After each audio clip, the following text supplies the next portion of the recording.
நண்பர்களே, உங்களை யாராவது ஒரு மிகப்பெரிய சிறைசாலைக்குள் அடைத்து வைத்து நீ இப்படித்தான் சிரிக்கணும், இப்படித்தான் அழணும்னு சொன்னா எப்படி இருக்கும்? கேட்கவே பயமா இருக்குல்ல.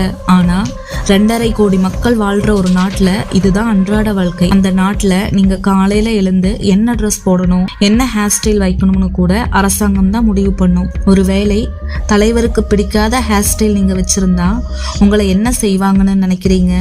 அந்த மர்ம தேசத்தின் திரைக்கு பின்னால் இருக்கும் நாம் கற்பனை கூட செய்ய முடியாத உண்மைகளை தெரிஞ்சுக்க இந்த வீடியோவை இறுதி வரை பாருங்க. ஏன்னா இது சர்வாதிகாரத்தின் உச்சகட்ட கதை.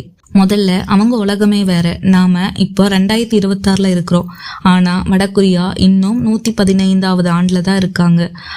அவங்க இயேசு கிறிஸ்துவோட பிறப்பை வைத்து கேலண்டரை ஃபாலோ பண்ண மாட்டாங்க. அவங்களோட முதல் தலைவர் கிம் இல் ஜுங்கின் பிறந்த ஆண்டிலிருந்து தான், அதாவது 1912 இருந்து தான் கேலண்டரை அங்க தொடங்கும். அங்க ஃபேஷன் போலீஸ்னு ஒரு தனி குழுவே சுற்றும்.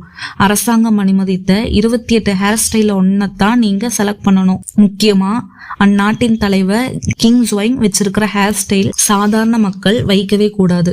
மீறினா அங்கேயே முடிய வெட்டிடுவாங்க.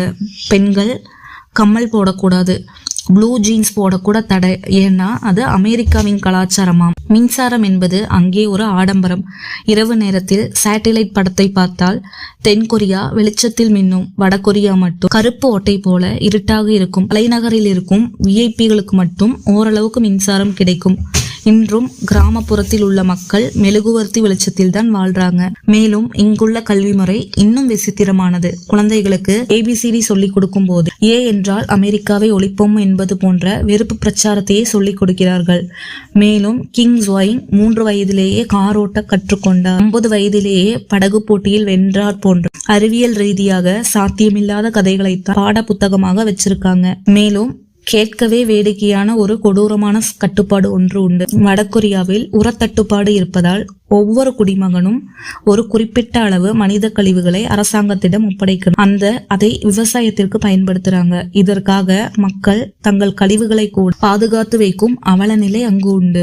அங்க இருக்கிறதுலயே கொடூரமான சட்டம் 3 தலைமுறை தண்டனை. ஒருத்தர் அரசியல்ல தப்பு பண்ணா அவரை மட்டும் தண்டிக்க மாட்டாங்க, அவரோட அப்பா அம்மா அவரோட குழந்தைகள்னு